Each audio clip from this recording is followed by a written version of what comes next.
Alors, en quelques mots, le personnage principal, Monsieur Chabre, est un marchand de grains qui a fait fortune, qui est vieux et qui a épousé une jeune femme.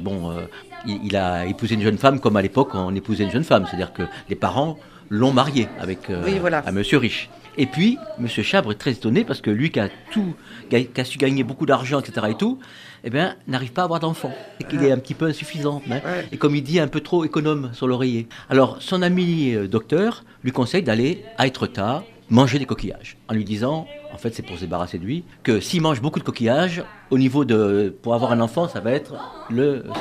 Alors, ils se rendent donc à Étretat. Et à Étretat, la jeune Madame Chabre, qui est toute belle et toute fraîche, rencontre un beau jeune homme, Valentin Lamour. Et va se nouer une histoire d'amour qui fait que 9 mois plus tard, au retour à Paris, eh bien, Madame Chabre est enceinte, a accouché d'un bébé. Et Monsieur Chabre est ravi, parce que ce petit garçon-là qu'il vient d'avoir lui ressemble forcément. Et il va dire au docteur, franchement docteur, je ne pensais pas que les coquillages puissent avoir une pareille vertu. Bien sûr. Alors c'est drôle, c'est vraiment, Oui. on se régale dans ça. Oui, tout à fait. On est mort de rire. Eh ben non. En ce domaine, la science est en retard. Voilà. Par contre, oui, vous devriez partir pour les balles-mères, mon ami. Oui, c'est excellent. Des galets. Il n'y a que des galets dans ce fichu pays. Et en 3 jours, j'ai pas réussi à y pêcher le moindre coquillage. Mais mon cher, vous en mangez tout de même matin, midi et soir. Oh bah certes, mais je dois les acheter. Et à quel prix? Ces marieurs sont des fiefs et voleurs. Oh, pire que les marchands de grains. Oh, je plaisantais, bien sûr. Madame, votre nouvelle. Si j'ai tout dit, merci, monsieur.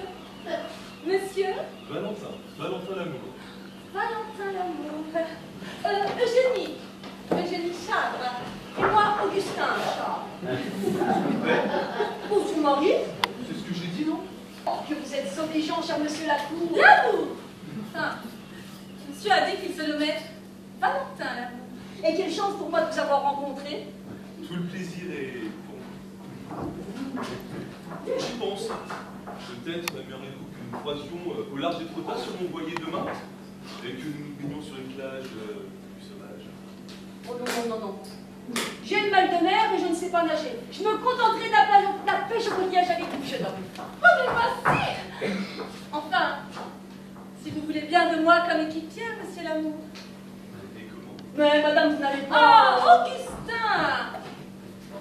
Vous savez bien ce que le docteur me conseille pour notre projet. Pratiquez les bains de mer et respirez l'air marin.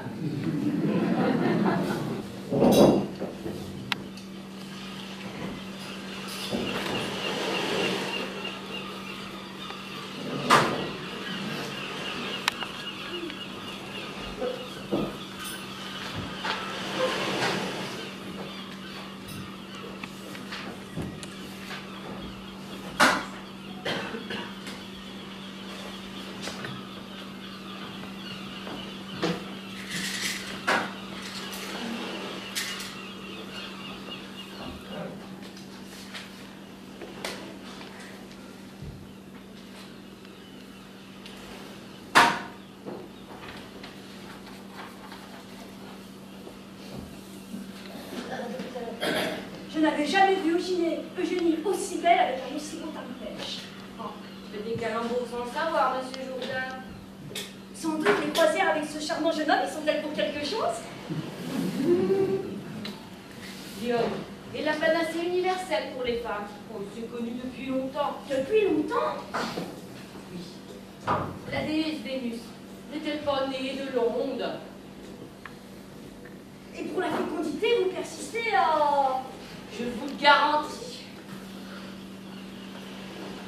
Bonjour, mon brave. Ça mord? Oh, ça mordait autrefois. Autrefois? Oui, avant que les touristes de Paris arrivent, débarquent ici. Quel rapport avec la pêche? Quel rapport? Quel rapport?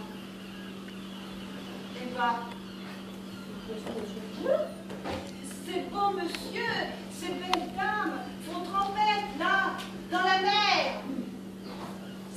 chaude. Et vous croyez que ça fait plaisir aux poissons? Je voudrais bien m'en servir. Moi, je vais vous le dire. Les poissons, ça les dérange tous ces touristes en maillot de bain? Alors, ils s'en vont au large pour être tranquilles. Il faut les comprendre. Et vous baignez pas? Oh non, non, non, non. J'ai horreur de ça, je ne sais pas nager. Ma femme, si, elle nage bien. Elle nage loin, très loin, trop loin. Ah, ah, c'est elle qui nage avec le petit amour. Ah, je les vois tous les matins.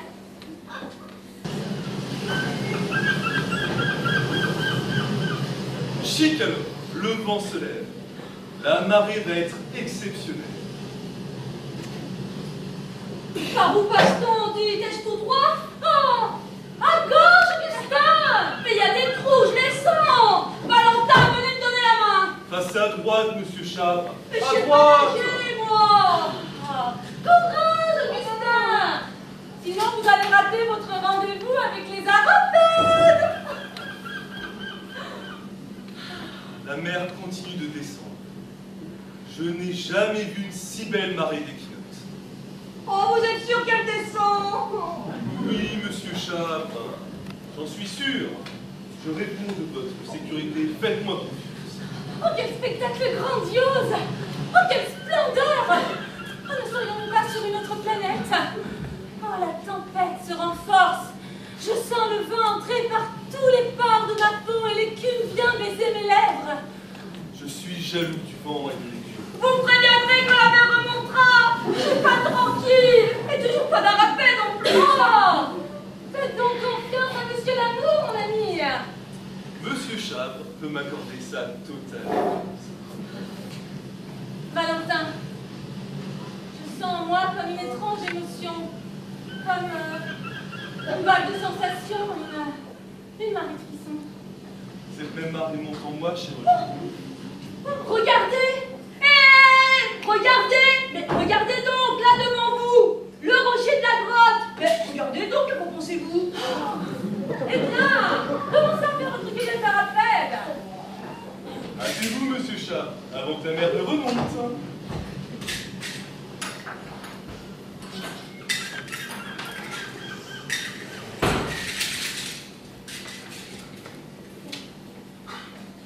Elle monte! L'eau nous a encerclés! Au secours! Je vais mourir! Au secours! Ne paniquez pas, monsieur Chabre. L'eau n'atteint jamais le sommet du rocher et elle n'envahit jamais la grotte. Venez, madame Chabre. Nous allons tous les trois nous réfugier dans la grotte à 9h le matin. Oh, il est hors de question que je rentre dans ce poids, crabe. Ah! Mais attrapez son rocher! Et n'oubliez pas votre panier. Mais nous n'avons pas apporté de pique-nique. Nous n'avons rien à manger. Mais je vais crever de faim, moi! Ah, Valentin! Oh! Oh, mon couteau! Oh! Oh, je vais manger mes arapèdes! Oh, Valentin! Je vous aime! Eugénie! Enfin! Selon vous, monsieur le cygne, il n'existerait pas d'être qui se laisserait pénétrer par la beauté divine et infinie de la nature et qui se laisserait, qui exprimerait des sentiments élevés. Si, cela existe. Rarement. Malheureusement, cela se fait alors.